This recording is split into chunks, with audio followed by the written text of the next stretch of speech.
আজকের এই অসাধারণ আয়োজনের সম্মানীয় সভাপতি আমার প্রিয় মানুষ কর্নেল আব্দুল হক, অনুষ্ঠানের প্রধান আকর্ষণ বাংলাদেশের গর্ব, স্বাধীনতার গর্ব ডক্টর কর্নেল অলি আহমেদ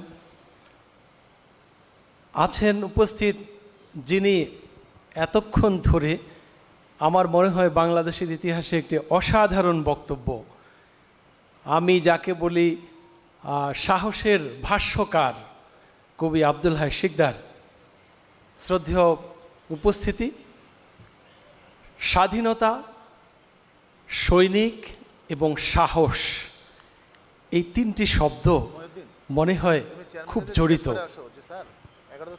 আমি কটি কবিতার লাইন থেকেই কথা অল্প সময়ে বলতে চাই। তখতে তখতে দুনিয়ায় আজি কম বখতের মেলা, কাজী নজরুল ইসলাম। তখতে তখতে দুনিয়ায় আজি কম বখতের মেলা, শক্তি মাতাল দৈত্যরা সেটা করে মাতলামি খেলা। ভয় করিও না হে মানবাত্মা, ভাঙিয়া পড়ো না দুঃখে, পাতালের এই মাতাল রবে না আর পৃথিবীর বুকে। তখতে তাহার কালি পড়িয়াছে অবিচারে আর পাপে, তলোয়ারে তার মরিচা ধরেছে নির্যাতিতের সাপে। ঘন গৈরিকে আকাশ রাঙায়ে বৈশাখী ঝড় আসে, ভাবে লোবান্ধ মানব তাহার গধূলি লগ্ন হাসে। যে আগুন ছড়ায়েছে বিশ্বে তারই দাহ ফিরে এসে, ভীম দাবানল রূপে জ্বলিতেছে তাহাদেরই দেশে দেশে। আজকের বিশ্ব কিন্তু এখানেই। আমি সাহসের কথা বলেছিলাম, মানুষ সবচেয়ে বেশি ভালোবাসে তার জীবনকে, আর জীবনের জন্য সবচেয়ে বড় ভয় হলো মৃত্যু। নজরুল মৃত্যু নিয়ে কি চিত্র এঁকেছেন আমরা আজকে স্বাধীনতা দিবসে সেটি স্মরণ করতে চাই। তিনি বলছেন, জরাজীর্ণের যুক্তি শুনো না, ছুটে চলো সম্মুখে, মৃত্যুরে প্রিয় বন্ধুর সম জড়াইয়া ধরো বুকে। মৃত্যুকে বুকে জড়াইয়া ধরো। বলছেন, করি শত্রুর সাথে গলাগলি, ধরি মৃত্যুর সাথে পাঞ্জা, আমি উন্মাদ আমি ঝঞ্ঝা। এই যে মৃত্যুর সাথে গলাগলি করা, এটি একটি ভাষ্য।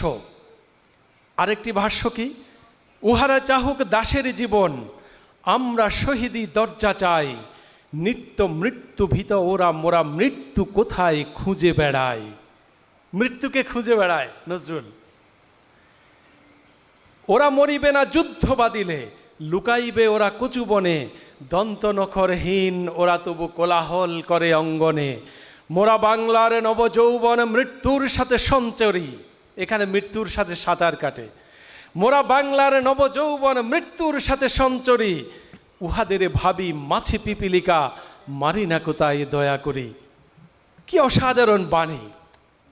তারপরে তিনি একটি গানে বলছেন, ওরে ও পাগলা ভোলা, দেরে দে প্রলয় দোলা, গাঢ়ত গোলা জোরছে জোরে হেঁচকা টানে, মারো হাক হায়দারি হাক, কাঁধে নে দুন্দুবি ডাক, ডাক ওরে ডাক মৃত্যুকে ডাকে জীবন পানে। এবার মৃত্যুকে জীবনের দিকে ডাকো। আরেকটি জায়গায় নজরুল বলছেন, যার মুখে শুনে তৌহিদের কালাম, ভয়ে মৃত্যুও করিত সালাম। এই যে মৃত্যু সালাম করছে, এইভাবে সাহসকে যখন তিনি বুকে নিয়েছেন, তার পক্ষে বলা সম্ভব হয়েছে বিদ্রোহীর মতো কবিতার বাণীগুলো। বিদ্রোহীর মতো সাহসের কবিতা সারা পৃথিবীতে দ্বিতীয়টি নেই।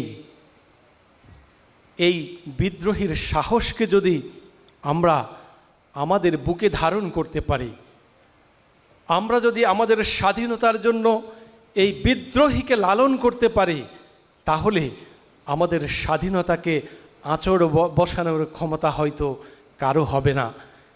শ্রদ্ধেয় উপস্থিতি, সম্মানিত উপস্থিতি, আমরা স্বাধীনতা দিবস উদযাপন করছি।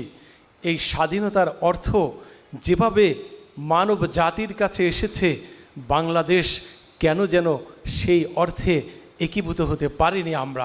আমরা পারিনি, কারণ আমরা স্বাধীনতাকে একটি কল্পিত ইতিহাসের মধ্যে ঢুকিয়ে দিয়েছি। আমরা স্বাধীনতাকে কিছু অসত্য এবং সত্যের মিশ্রণে ঢুকিয়ে দিয়েছি। আমরা আমাদের ইতিহাসে অনেক কিছু নকল করেছি, অনেক কিছু কল্পিত এনেছি, যে কারণে আমাদের স্বাধীন জাতির মেরুদণ্ড যে সোজা হওয়ার কথা, সেই মেরুদণ্ড সোজা হয়ে ওঠেনি।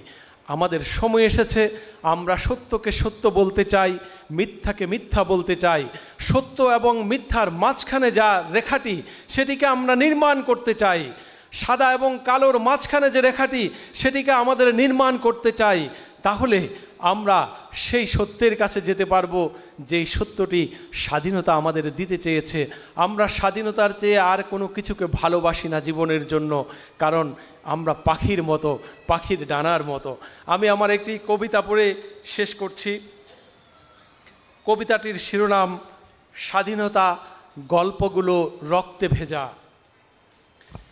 ৭১-এর গল্পগুলো স্বাধীনতার, গল্পগুলো লক্ষ শহীদ এবং বীরের, এবং হাজার দুঃসাহসী কণ্ঠস্বরের, গল্পগুলো রক্তে ভেজা বাংলাদেশের। ফসল ভরা মাঠের ভেতর নদীর উজান, পাখির পাখায় উঠতে থাকে রোদের চিঠি। রৌদ্র মানেই অন্ধকারের বিরুদ্ধ স্রোত, বইতে থাকে স্বাধীনতার হৃদয় ঘেঁষে। স্বাধীনতা হাসল সারা বাংলাদেশে। মেঘের ডানায় নাম লিখেছে বৃষ্টিগুলো, ঘাসের বনে ছড়তে থাকে শিশির সকাল।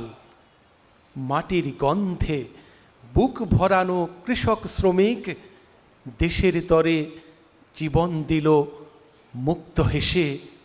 স্বাধীনতা আসলো তখন বাংলাদেশে। স্বাধীনতার সুখ পিয়াসী মানুষগুলো বারুদ নদী পার হয়েছে অগ্নি চোখে। জানতো তারা স্বাধীনতা অনেক দামি, জানতো শহীদ লক্ষ শহীদ মুক্তিকামী।